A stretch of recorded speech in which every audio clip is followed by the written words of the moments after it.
За сайн байцгаана уу та бүхэндээ бүгдэнд нь өдрийн мэнд хүргэе.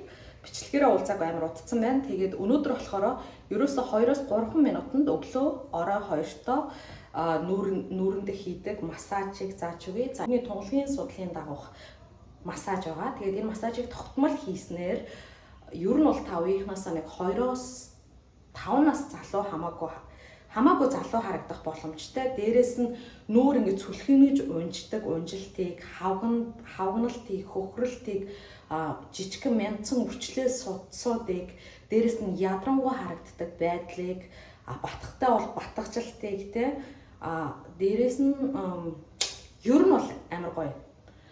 Энийг ердөө та өөртөө цаг өгөөд нэг 2 өдөр хийгээд үзчих заяа. Тэгээд 2 өдөр нэг 2-оос 3 минутаар хийгээд үзэх. Та үр дүнгийг нь бол шууд харна. Тэгээд олон юм ярихгүй бүгдээрээ массажинд оръё. Тоникод түрхээд массаж эхлэе. Жигтгэн тоник юм уу сүүн шингэнтэй альсвал нүүрний массаж хийдэг тос байвал дүрхчиж болно. За массажны маань хамгийн анхны цэг бол эгэмний яс. Эгэмний ясыг энэ голын уулзар хүртэл дотгошин зөөлөн даралтаагаар 10 удаа хийж өгнө. За дараа нь 2 хүзүүнийхээ яг чихний арын цэгээс доошоо эгэмний яс руугаа 10 удаа ингээд. За даралт нь бол амар хүчтэй байх шаардлага байхгүй. Ягаад гэвэл хүний нүүрний болоод биеийн тунгалгийн судснууд дөнгөж арсны доор байж байгаа учраас за ингээ 10 удаа явчихна. Дараа нь эрхийн хуруугаараа эрүүний доод цэгээс чихний ар хүртэл явж өгнө. Чихний ар 3 4 5 6 7 8 9 10. За дараа нь уруулын дээд цэгээс чихний урдлын энэ цэг хүртэл 1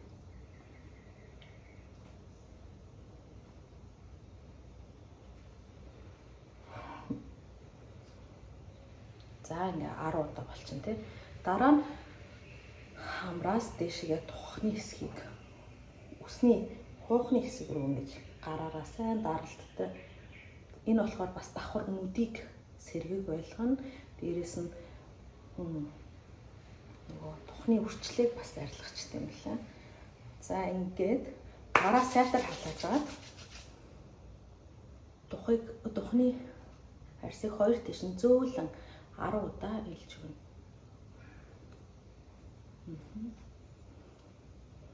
10 удаа илээд за тэгээд мэдрэлийн цэг дээрээ гадагшаа хэлбэртэй тойргоор 10 удаа илж өгнө бас.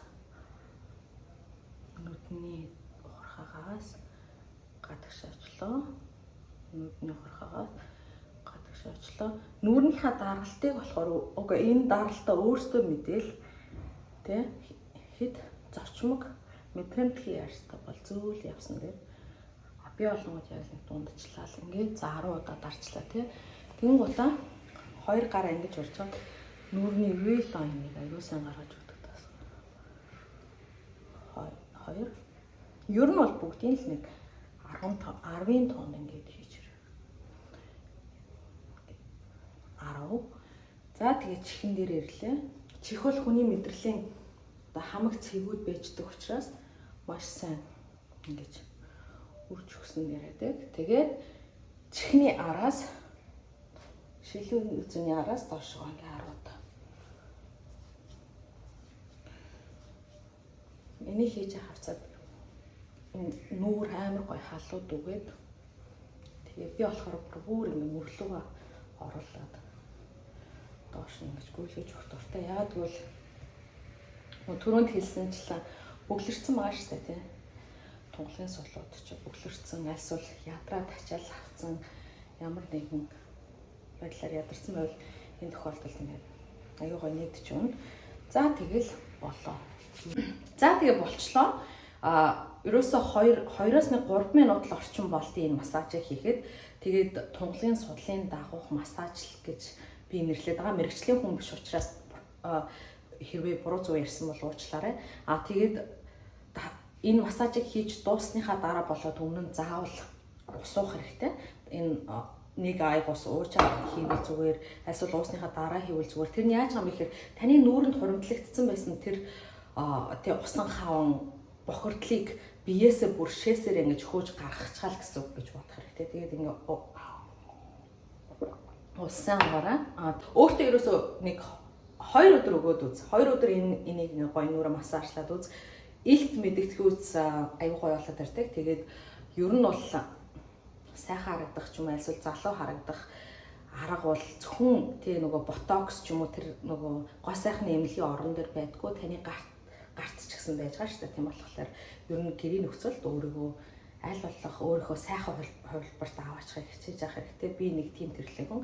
Дээрээс нь нэр би зөвсөн тий юу юм бэ? 14 хоногийн дараа төрөх юм байна. Тэгээд яг одоогийн байдлаар бол нөө жирэмсний